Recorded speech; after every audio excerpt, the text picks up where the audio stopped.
Hi, I'm Joe Guinan. I'm sitting here with market strategist Andy Busch, and we're going to ask him a few questions about what's going on in the economy and what's going on with Fed policy.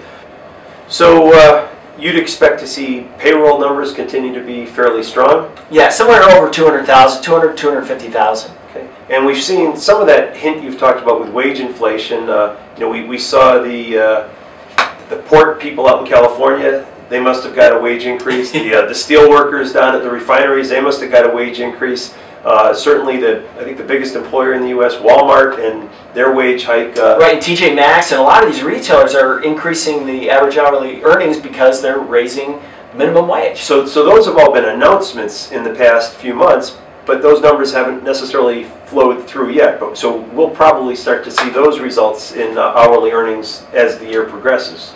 Right, so CPI is only running right now at below 2%, right? But if you strip out energy, it's closer to 3%. And that's to me, what's fascinating. So the Fed really, getting back to the Federal Reserve, what we talked about earlier, is like they actually have a pretty compelling case to start raising rates.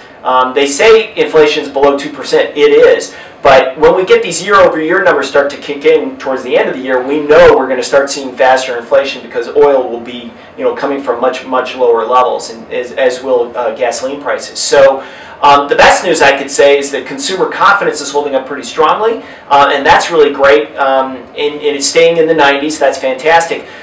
I don't know. For me, it's difficult to look into the future. Everything's kind of a little bit muddy right now, but I would say we're in a good place. It's not great, and it hasn't been.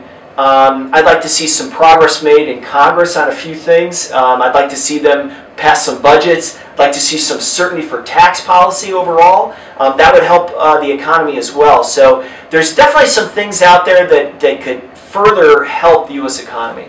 Well, thank you very much. This is Andy Busch, market strategist. I'm Joe Guinan from Advantage Futures. Please visit our website at advantagefutures.com. Thank you.